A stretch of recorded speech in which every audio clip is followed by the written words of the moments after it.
Sri Dakshinamurti Sudeshikendram Vaipayanam Sutrakritam Munindram Sri Shankaram Bhashyakritam Yatindram Madheshi Kanchapi Namami Vityai Om Namo Brahma Dibhyo Brahma Vidya Sampradaya Kartribhyo Vamsarishibhyo Mahatbhyo Namo Gurubhyaha Sarvopaplavarahita Pragyana Ganaha Pratyagarto Brahmaivaham Asmi Om Prapanna Parijataya Totra Vetraikapanaye Jnanamudraya Krishnaya Gitamritaduhe Namaha.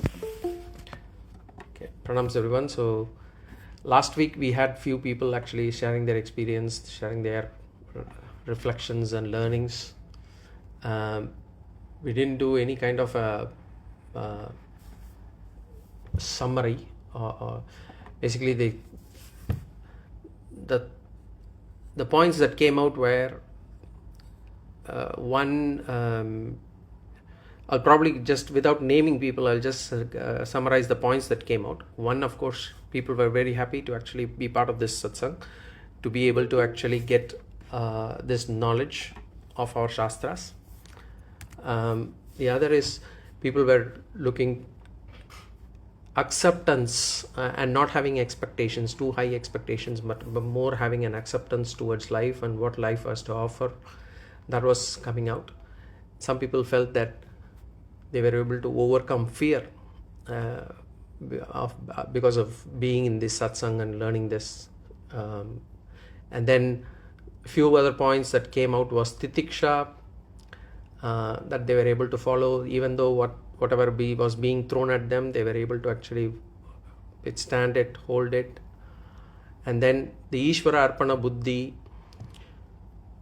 towards offering everything as towards Ishvara, that was coming through. Then there was a feeling that we are generally being judgmental on a lot of things. These classes have helped them to be less judgmental about people, others. And then having a kind of a stable mind, a better mind, a calmer mind than what we used to have already. And another point that came out was to accept impermanence in life. Nothing is permanent, so accept that impermanence. Shraddha was another point that was brought out. Having Shraddha towards the teachings and towards Ishvara, towards Guru. And anger management, having a better control of our emotions, was another point that had come through in the last one. So overall it's been good. Again, I open it up for others now. Whoever wants to start can start. Balaji Venkat here. Yes. Most of the point which I discuss internally with my family and my sisters and others used to be on the prarabdha karma and the sanchita karma. And quite often when we speak certain things to tone down our children in a mild way, they ask certain logical questions we all used to be having in the past. That why some people who don't make mistake, they get most of the sufferings that we see around in the society. And while people who commit a lot of things, they go scot-free. And we all associate everything with what is happening around us. So it's quite logical and true. And part of that question still remains in our mind. And we really don't have an answer because we're just a human being. We understand whatever you have said, what is said in the Gita, and these are all, and it takes time to mature to that level. But however, in the Laukika world that we live in right now, where we expect justice immediately, and if it don't happen, we partially agree with the children. But though if I try to explain to them and my sisters, my parents, whoever come to my house, and we all discuss about this, we speak about sanchita and prarabdha karma. Now, how does it, beyond a point, we find it difficult to justify in greater in depth that remain. I mean, just if you have done something good, it's not in your hands, it's out of your control, yet you are taking the beating. Please wait, keep on waiting. What is God doing? Well, God is actually created you, and he's for him it is a game and play. This is what I have explained to them. Follow this, believe in this logic. This is where things appear to be falling in line with what is happening around us. the definitions will matter, will be agreeable, as long as you believe in the principle that there is Sanchita Karma, there is Prarabdha Karma, that answers all the inequalities that happen around us. But 100% acceptance towards that cannot be expected every time something around them happens to be good or happens bad. So I'm also a grown, slightly few years ahead of my children, that's it. So if they don't agree 10 times, I don't agree 3 times, it's something like that. But honestly, in the last 4 to 5 months, I am trying to do certain things outside, but the society was so bad. I don't want to get into any detail beyond this, that simpler things are becoming very difficult to accomplish. And we pray God, we wish we have done everything right, we do everything straight, whatever is to be done we do, but it's beyond our control. We look upon the people to do their job, it doesn't happen, and we are wasting our life on certain things again and again. So I am only raising this point to live. We also have, this is a Kali Kal, so things will be like this in future. So if our ability to cope up with this is some X, the children are going to live even in a tougher world. And so I don't know where the Hinduism, the spiritual things, and how things will head in the future, how people will take it. It's a question. I don't expect any answer. So I believe most of us have something similar. We are all sailing somewhere here and there. We try to console ourselves with some logic that we have gained, but handling children is becoming very difficult to define everything to them. That's all. I just stopped my whatever I raised the point. Would anybody want to actually discuss on that point that Venkat ji had actually brought up? Yeah, maybe if I can share. I totally agree with you in the sense that this comes, but the way I look at it is, and I would say children will get it when they believe it. For now, I believe that I have a lot of faith in God. I have a lot of faith in Prarabdha Karma. And I feel I have to do my best today.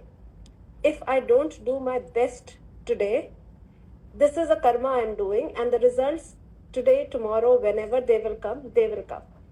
So I have to keep doing what I think is right in that moment to the best of my ability. If the result is good or bad, yes, it's complex. It's a mix of my prarabdha. It's a mix of my deed that I am doing today.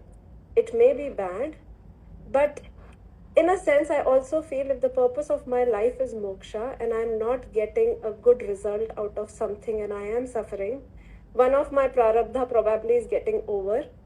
And so I am on a path to progress only. So that helps me take the adversities a little more comfortably in the sense that ठीक है ना, मेरे लिए ही हो रहा है, मैंने ही मांगा है ना कि मुझे मोक्ष चाहिए. I only want the moksha that I want. So for that, I have to get over my prarabdha. So that's what keeps me going and keep me doing the good to the best of my ability every time, not getting worried about the result of it. Because that's where we say if you don't work for the result, if you don't have a passion, if you don't have a goal, you will not work hard because you are accepting कि होना तो जो है वो होगा, whatever has to happen will happen. But then the only thing is, whatever has to happen will happen. Whatever I am doing will lead to another result when I don't know. So I, to not incur any papa, have to do good every moment of my life. And then just leave it to God that He knows the best. And sometimes what looks not good is also maybe good. I mean, who knows? For the time point, it looks like it's not good, but eventually it may lead to something. You never know what has it meant to be. So all that helps me per se. Anybody else would? You're on mute, Palak. Anybody else would want to? Yeah, actually, I would like to basically extend something what Kanchanji just said. Basically, in the sense like let's leave aside for the moment the thought like why things are how they are. Like for example, what caused it? Like why injustice prevails and those who do wrong things prosper. While let's just for a moment forgetting that, if you look at given each station that we are in, each of us, what option do we have to do today? Like, okay, today I've got to do something. If I do the right thing, do you want to do anything wrong? That's the question. Forget the papa, punya, and what. So in front of us, if given a choice, you would do just the right thing, forgetting about like why the wrong thing is there, or what will happen if I do the wrong thing or right thing or whatever. I just do the right thing. If you look at it that way, then perhaps that kind of, and also if you really look deeper, the calculus may be too deep for us to really understand, like, okay, why things happened and all that stuff. So just forget that whole part. Just do the right thing, because that's the only thing we can possibly do. That's you don't feel like you can't do anything else, kind of a thing. So that, I think, kind of sets our road towards nishkamya karma and so on. That's the thought. Thanks.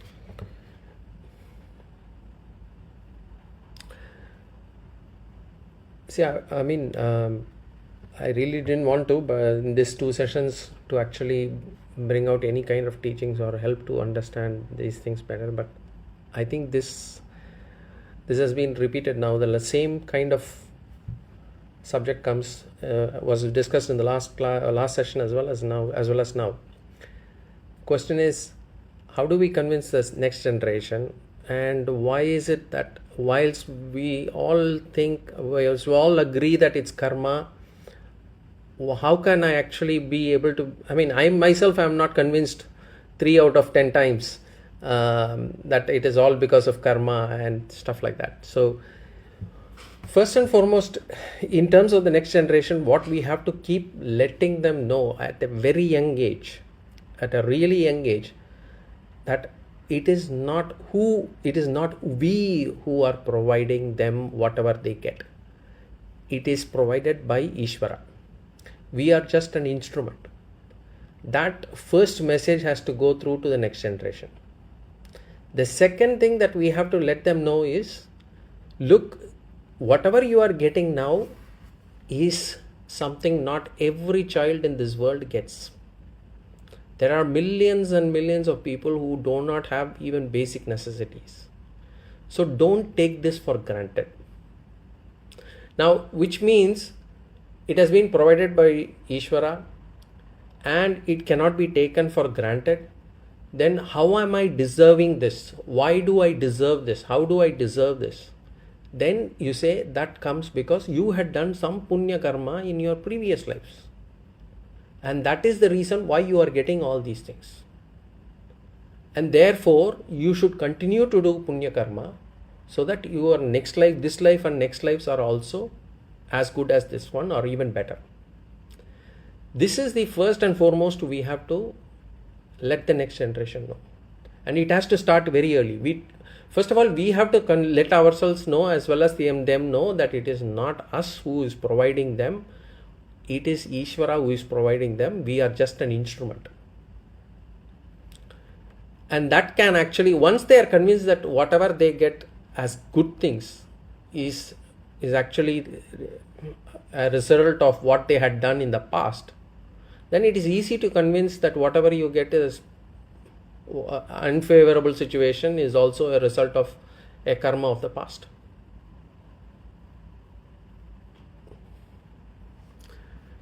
I'll stop it here and then we'll continue. Anybody else?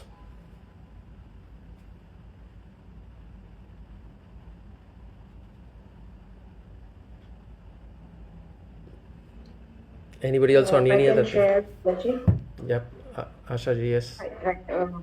You want me to put the video, is it? No, up to you. It's up to your comfort. Yeah. I can switch it off. I don't know whether I'm calling from maybe you can India, so tilt your camera up a little up, yeah. The bandwidth is good, but let me know if I'm breaking up, then I'll switch off the video. All good. Yeah, Pranam. You can tilt your video a little up. Yeah. Camera a little up. Sorry? That's fine. Yeah. Okay. Yeah. So I think I don't know how many years it has been since we started the introduction to Vedanta class. Has it been 3 years? I can't remember. Yeah. So, but when I came to that class, I joined the class because I had lost a family member and I was looking for some solace. And when I came there, I came like a totally blank sheet because I had never studied any of the scriptures, never studied the Bhagavad Gita, so it was a totally blank sheet. And whatever I was listening to, I was like, I took it like a fish takes to water.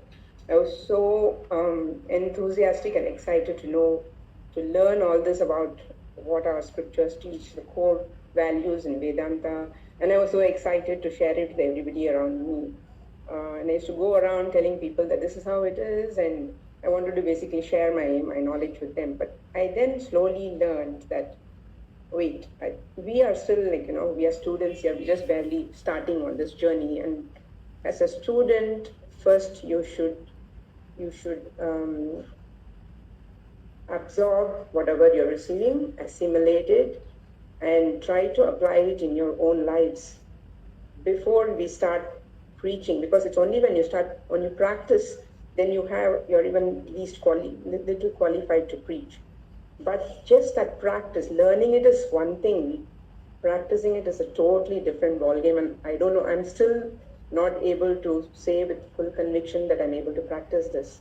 And most of the time I find that it is reactionary. That means I've already lost my temper, I've already hurt somebody, I've already done something wrong, and then when I'm in that retrospective mode, that's when the teachings come to me. And it's still going on. That's the way it's still going on, to be very frank.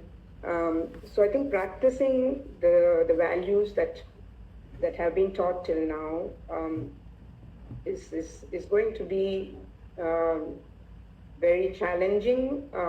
It's not going to be easy, especially when you are in the environment of people who don't believe in it.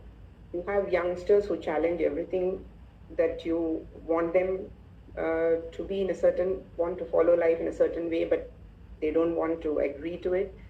They ask too many questions. They say, just case in point is like Balaji just said that, how do you explain it to the children, right? And then you say that they're getting it because of the punya in their previous birth. And that line is going to create a lot of debate. How do you know? How do you know what you were in the past birth? How do you know that you had all this karma? So we are not at all in that position. At least I personally am not at all in a position to answer this. So I think I am now refraining from trying to influence people to come into this path, because I think that is something that is impossible and it should not be done. And I think Balaji has said it in many sessions that whatever you're learning in this class is for you to become a better person. So you should only be trying to implement it on yourself. That itself is such a big challenge. So how can we go about telling other people that this is the right path, right? It's for them, like Kanchanji said, it's for them to, when their time is right, they will come into it. But we have to create an environment for them to come into this. We shouldn't be preaching, but at least Ghar mein you should have an environment where you should be doing your daily prayers, and you should be following a certain, you don't need to be too ritualistic or anything. Each person has their own comfort level, right? So depending upon your comfort level, at least tell them there are some basic things that you need. You don't even need to tell them. I think you have to practice. And most of the things our children learn just by seeing what parents do. So you hope that it might not be immediate. You can't expect immediate actions, right? So somewhere it will stick. Just like we realized it when we grew up and when we became responsible parents, we appreciated what our parents did to us when we were little. We didn't, till then, I think we didn't appreciate it much. But only when we go through it, we appreciate it. So we should have that same hope for the next generation. We cannot give up hope. I think that is the single lesson that most important lesson I would take. And for me, there's so much learnings from this. It's very difficult to remember all of them. Attending the classes regularly, actually, I have to be very honest, I haven't been attending very regularly. And I used to listen to the recordings in the past, but I think past few weeks I've been traveling. I have not been able to listen to the classes as well. But I think just reiterating whatever we are learning, and I think the basis of the learning is the same. And every verse that we learn in the Gita, it always goes back to the basics, goes back to the foundation. That those, I think, 3 or 4 tenets in the Bhagavad Gita, that do your karma without, focus on the action, don't focus on the result. Accept that life is impermanent. Remember that there is a higher power beyond us all, and try to keep a stable mind, siddha prajna. I think these 3 or 4 things, we should just keep that as our, like our God. Daily, when you get up in the morning and you pray to God, just remind yourself of these things and start the day. I think can be slightly better people. But again, it's a long journey, and I think we have to keep at it. That's the most important. If you want to achieve anything, you just don't abandon this path because it's challenging. That's, in fact, you should continue in this path because it's challenging and it takes time, and you should believe and hope that if you stick to it, there will be better. Your life will be better, and the next generation's life will be better. I think that's my takeaway from all this, and I hope I can continue to stick to this and listen to more sessions and benefit myself. So thank you so much, Balaji, for all the sharing that you have done and from your gurus. And so I'm just so fortunate to be part of this group. Thanks a lot. Thank you, Ashaji. Okay, well, probably, yeah. I think Ashaji has done a good summary of whatever. I think thanks to you and as well as all the other seekers who are part of this group, right? Because Ashish sometimes brings a lot of questions which should make us think. So everyone are in the journey of understanding, learning what we've learned about some gunas, and then we learn. I mean, we are still definitely the toddlers who are there trying to understand our existence and who am I and all that stuff, questions which we asked in the initial phases. And then we went to go and go a little bit more on the karma as was shared, and of course it is very easy to say in terms of performing one's duty without expecting rewards in this materialistic world, and probably these teachings would keep us grounded, keep going towards there. Definitely, it's not something which we are not there, right? And at the same time, material success is what is seen around. Though we can talk anything about, but still, on this, when we're going into the spiritual path, where there is definitely a big conflict in terms of what we work, and there we could have some of the things where we have to be a little bit, do some things for the survival or the success. But then these learnings make us to say, okay, take a step back and then see what is that we need to do. Now, emphasis more on the detachments than from the material desires, and then see how do we really fulfill for the what we have come. And then see, I think Kanchan put it rightly. Our objective is, what is our objective? If it's going to be no rebirth, then I think we have to get from here to where we want to go. So, and in the journey, we have got our, as Balaji was also mentioned, right? It is not, we are just instruments or part of the way when it comes to our children and all. So we try to inculcate whatever basic things which could be there, and definitely when it is their time, they would get into what is good for them. So that's what I could think of, and thanks again to everyone, all the cohorts, and Guruji. Thank you. Balaji, I would also like to share something. Yes, It's please. okay. Thank you, Sai Ramji. Yes, go ahead, Sridevi. Yeah. Yeah. So I think I'm coming online probably after many months now, but I do want to share my journey. It's not that I have been fully detached, but I just wanted to share I joined this again, like Asha ji, you said, because of a personal tragedy when I lost my dad. I mean, you don't know where to go and you don't know why things happen.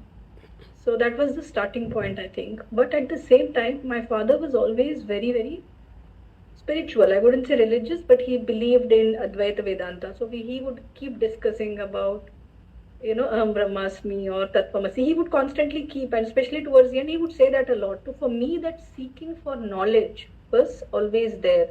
And when I started joining the classes with Balaji and we were doing it in person, I think there was a profound sense of, knowing something, or rather coming back to something I have known or I should know, that kind of a feeling.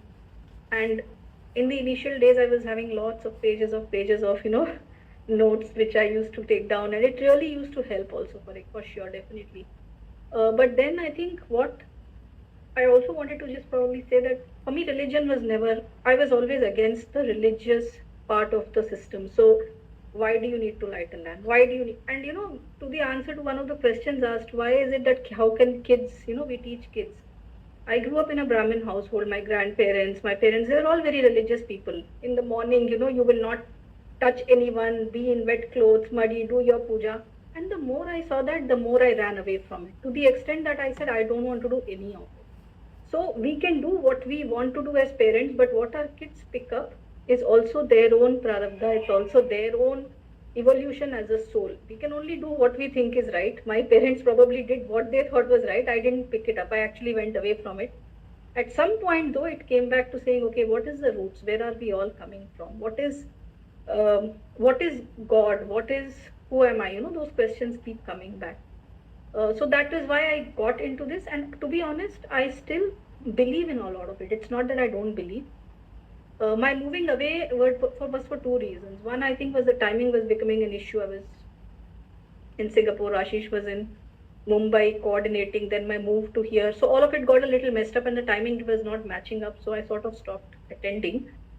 But the other thing that I have learned, which has helped me grow today as a person, not necessarily from these teachings, but anything that we do out of a feeling of fear or guilt or shame, that I am not, I should be doing it, but I am not doing it. So I feel bad about doing it or bad about not being able to do it. I don't want to get into those. That has been my learning. Because whenever you operate from a fear of feeling of guilt or fear, it doesn't help you. It only makes you negative. It makes you punish yourself more in some way. So for me, I have started operating from a place of happiness and joy and gratitude. So whatever gives me gratitude is what I will do. And that helps me do the right thing also, because you're always in that space of being very happy and being very peaceful with whatever you're doing. So one day I get up, I am not able to light the diya. It's okay. Earlier I would really beat myself up. I started this practice. How can I leave it midway? And then I would keep, going down and down in my overall energy levels. So these are the things that I have learned. I don't know whether it is correct or it is wrong. But as we all know, it is a process of our own transformation, and it is primarily about me, my Atma, where I am going. So whichever way I think I'm aligning, I am just going forward on that journey. That's all I want to share as part of my overall learning and growth. Yeah. Thank you so much. Thank you, Sridevi. So good.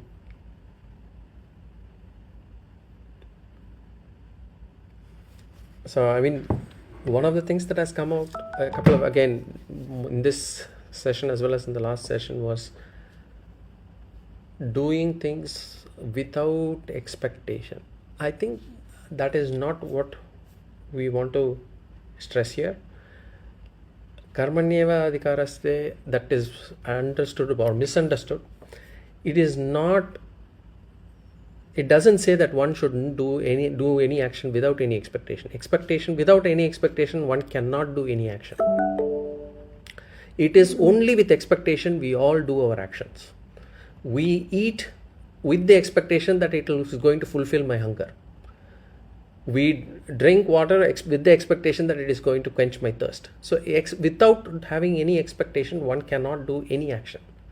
The only thing that Bhagavad Gita or our scriptures say is on the result.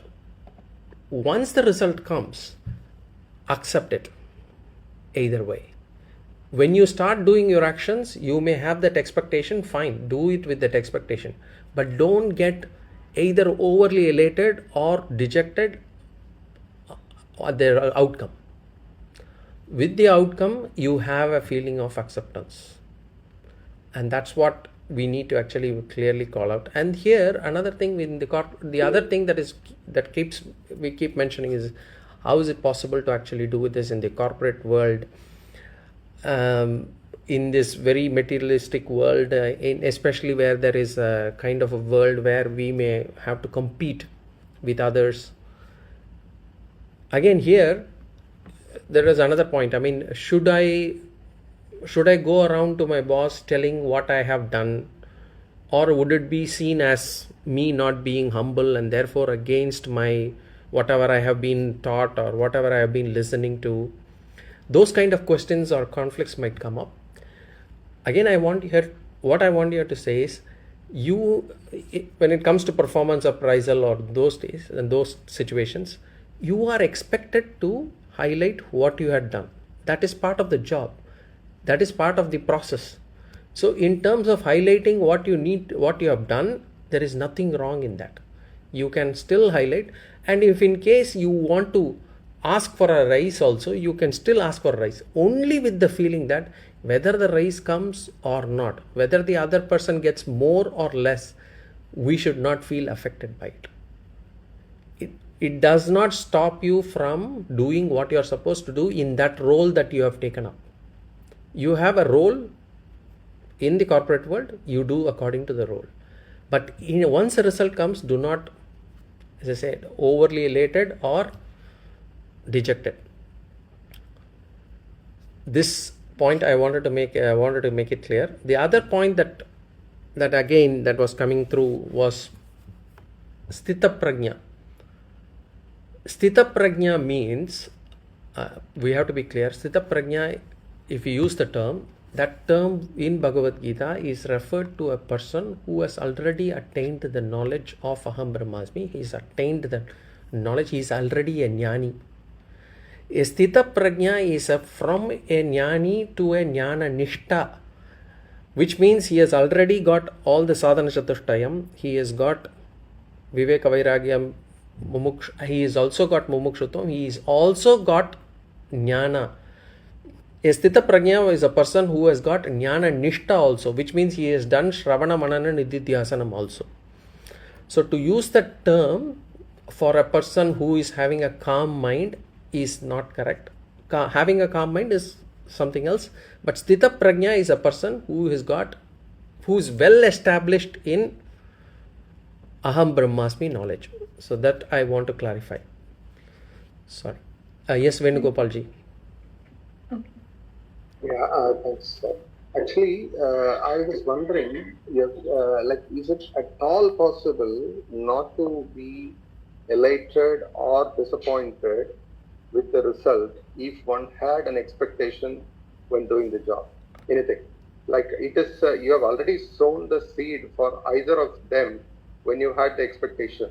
Is it a natural outcome which you cannot escape from once you have the expectation of either happiness or the disappointment or dejection based on your level of expectation when you have done something with expectation? Is it possible to just escape from the second part after having expectation? That was my question. I mean, first of all, happiness, sadness will come. The only question is overly. Yes, it's a question of from what to so what. You will initially feel what, and then you will have to immediately turn your mind to so what. The question is whether it is possible to have that feeling of acceptance. Yes, the acceptance, yes, it will come. You will be able to get it if we are clear. Even when we are doing the job, we have this expectation, okay, I am doing this for this one, but I would be happy. You take the sankalpam even then. I would be happy I would be happy or satisfied irrespective of the result, but I am doing it for this purposes. So that's how it is. And this is not just here.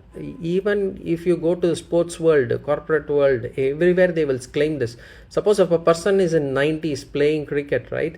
They will say the majority of the people who get out at 90s is because they are already thinking about the results, the expectation that I'm going to have 100, I'm going to reach 100, and that actually prompts them to make a mistake.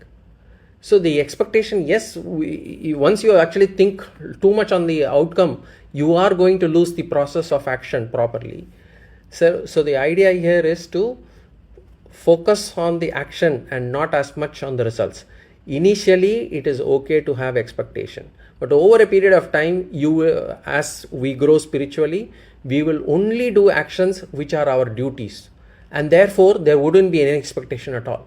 We would not. Where does the expectation comes? Expectation comes only when we are doing kamya karma. Otherwise, where is the question of expectation in the case of duties, performing duties? You are supposed to do that. So there shouldn't be any expectation at all in that case. Do you expect something in return when we actually take care of our children? Are we taking care of our children thinking that they would actually take care of us in future? No. We don't have any expectation when we take care of our children at that point of time. That we do it because it's our duty. So is it possible to do certain actions without having any expectations? Yes. Where does expectations come in? Only in kamya karma, where I desire for something. Now, as we grow spiritually, our kamya karmas will slowly come down. We will only be performing only those that are our duties. Nitya naimitya karmas alone we will start doing. But in the expectation, okay, we go to a restaurant when the food, thinking that we will be a nice restaurant, it will have nice food. But if the food is bad, don't get angry. Okay, take it as karma, prarabdha karma. Okay, today it has been like this, tomorrow it will be like, okay, that's all, fine. So that's question on desire, Balaji. I had a question. Yeah. Right, and this is something that we discuss at home also quite a lot. So desire or mumukshutvam, if we turn it from a knowledge perspective, right? It's something that is the core. If I do not have a desire for something, even a desire for learning, it is very difficult to do an action, because I will only do something if I desire the outcome at that level, right? Yes. So having a desire in itself, in my understanding, is not wrong, whether it is a desire for a big house or whether it is a desire for knowledge.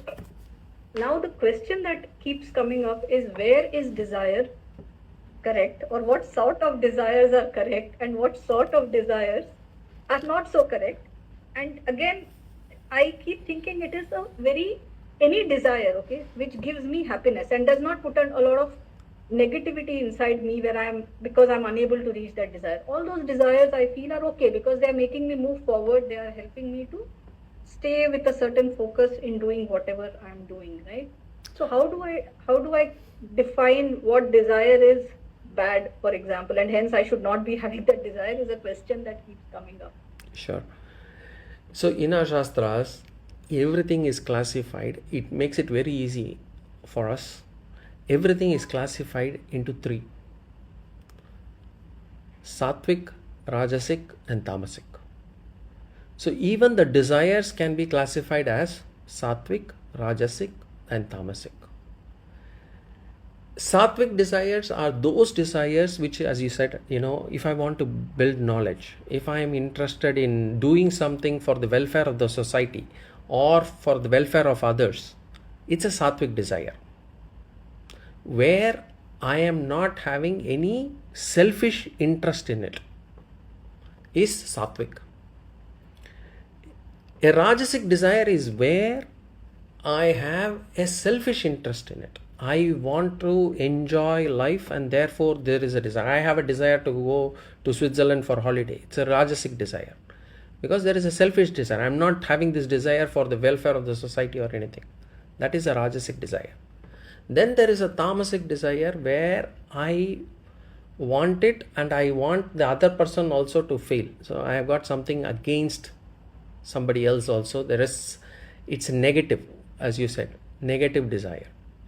So Shastra says, do not have any Tamasic desire. Having Rajasic desire is not bad at all. You can still have Rajasic desire as long as it falls under Dharma. Okay, you don't harm anybody, you want to enjoy life, it's fine. Having sattvic desires is the ultimate one, where you desire for knowledge, you desire for your self improvement, you desire to say, for example, clean a pond, or clean a temple's pond, or build a temple, or do some service. Those kind of desires are all sattvic desires. It is considered the highest. So do not have tamasic desires. You can have rajasic desires, but cultivate more and more sattvic desires.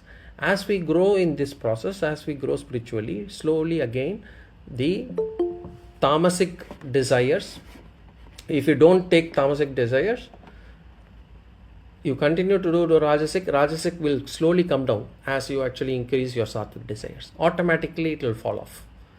You don't need to force them, it will fall off automatically. Thank you. Karthik ji? Guruji, I had one question.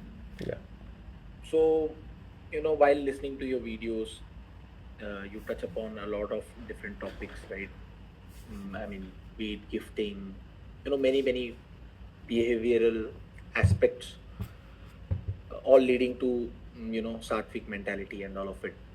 What happens many times is, like, while I am assimilating your teachings, my mind runs back to some of the events, of the past, where I go into, like, automatically mind brings up certain events where, I was put in a similar kind of a situation and I could have done so much more differently, right? Sometimes it brings out a guilty feeling about how you could have been so much more better. It's not haunting me so much, but many of the times, I come across situations. There was a situation where a friend was involved, a family member was involved. If according to what Guruji and our Shastras have taught us, I could have done this so much more better. The introspection I get dragged into some of those introspections. I don't hold on to it so much, because what is done. There's no point. How do you deal with, I don't know if you ever faced this situation, but what is your advice on in a way it makes me stronger, that going forward I'm not going to falter in any such manner, right? I have to do my duty as a friend, as a family member.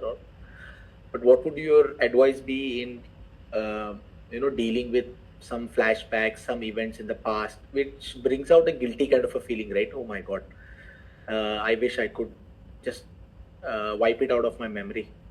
So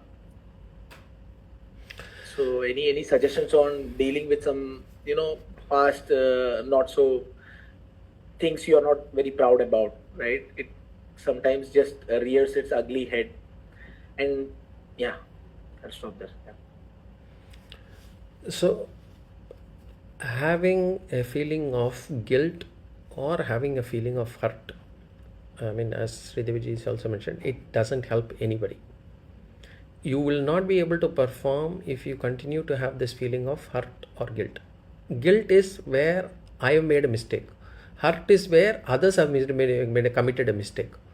Guilt is where I am the issue, I am the cause of the issue. The hurt is where I am the recipient, or I am the... So in both cases, it's not good.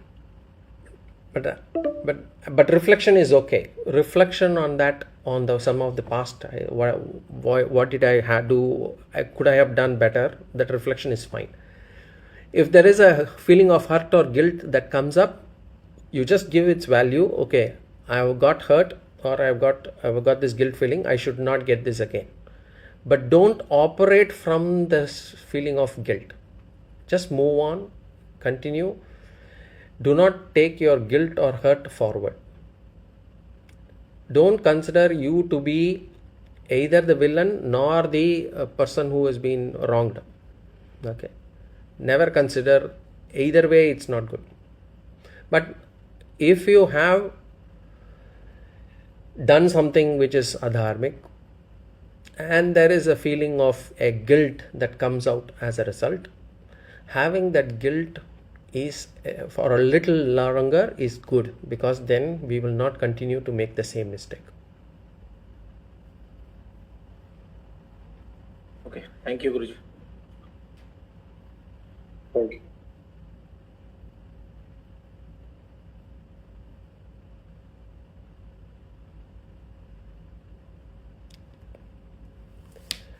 Anybody else?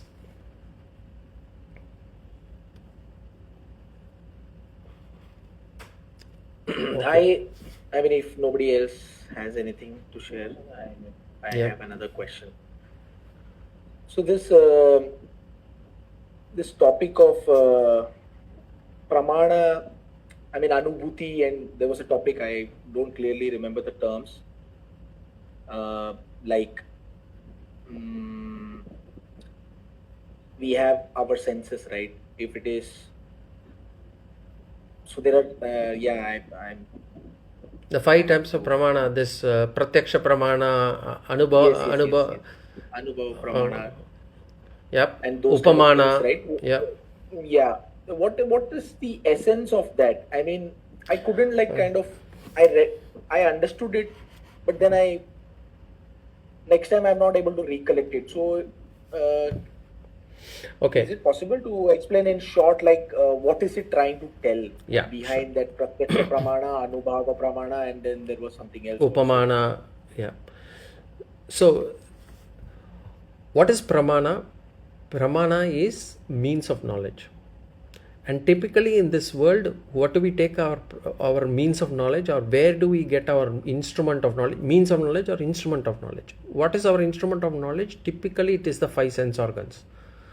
I decide on the color based on what my eyes see. Similarly, the 5 sense organs, the other sense organs, the nose and the tongue and these things, they let me know how the world is, and they are my instruments of knowledge. But then there are certain other things that I have not gone and seen. So there is something called upamana. We give an example. So if somebody has never seen an elephant before in their life, then we say it looks like a buffalo, but it's got also a long tail like thing in the front. So it's kind of an example. So basically that is another way for us to understand knowledge. So when we discuss all these knowledge, finally we say, when it comes to who are you, who am I, when you have to realize that I am that Brahman, you cannot use any of these as pramana. You have to use only Shabda pramana, or basically Shastra pramana. Shabda pramana or Shastra pramana, when Shastras tell you that you are this, that is when. So which means I cannot sit and meditate upon myself and say, okay, I have realized now, because I have realized that I am that Brahman. That is not possible. Okay. Only Shastras will be able to tell you how it is. Now it's like, how can I trust Shastras will be the next question. Well, if we are able to trust our science books, and remember, what Shastras say is against our experience. Shastra says you are Purnam, you are Nityam, you are always fulfilled, you are free, you are independent. Whereas we know, or we think, we are always dependent. We think we are always alpam. We think we are always unfulfilled. So Shastras is saying something that is against our experience. Now this is, how do you explain this? This is the same way as our science book teaches us that the earth rotates and it is the sun which stays at one place.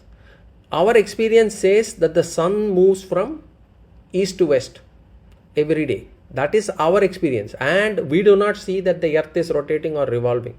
Our experience is totally against what the science book says. And yet, we believe the science book. In the same way, one has to trust the Shastras when it says, you are that Brahman. Okay. And in our scriptures, in our culture, we always have Shruti, Yukti, Anubhava. So, Shruti is the first. We try to teach it through Shruti, and then we use logic to say. So, the typical logic to help you understand that you are that Brahman, we use this Panchakosha Vivekam, Avastatraya Vivekam, and all those things. The different ways of realizing that you are not the physical body, you are not even the mind. So, those are the different types of yuktis that we employ. And then we also give some anubhavam. We say how you are in sleep, how you are able to go in sleep and then come back and say that you are the same person as who slept. So there was something during the sleep that you had. In the same way, even death is just a long sleep, except that the physical body is different. And sleep is a small death. The same physical body, you wake up, it's sleep. If you wake up from a different physical body, it's death.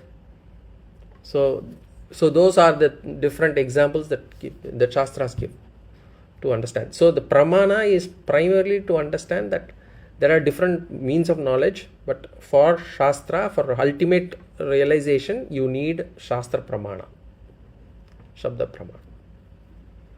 Thank you so much, Guruji. That was very clear. Thank you. Jaya ji, yes. Hari Om, everybody. Firstly, I'd like to thank every one of you. Without a good satsang, I think we will somewhere lose the connection to be on this journey. Thank you, everybody, for all your valuable additions. And if I have to introduce myself, I'm Balaji's wife. And I'm sure all of you would want to hear what I have to say in this journey with him. We've all been blessed to grow up in environments where there has been a lot of religious activities and some spiritual background, and we have carried that essence with us as we grew up. But once we became adults, we realized the very competitive, challenging, and transactional nature of the world. So somewhere it has led to a lot of confusion in the mind. And to be very honest, as very different personalities, we were brought together to live under one roof. And what should I say, except that you really need the grace of a guru to bind you together and make you understand the purpose of your journey together. If the guru really kind of appears in front of you, this is my personal experience, of course, when he thinks you are in utmost need of the guidance. And a complete attitude of surrender is needed at that point of time. I'm immensely grateful to Swamiji for binding me to Balaji on this journey.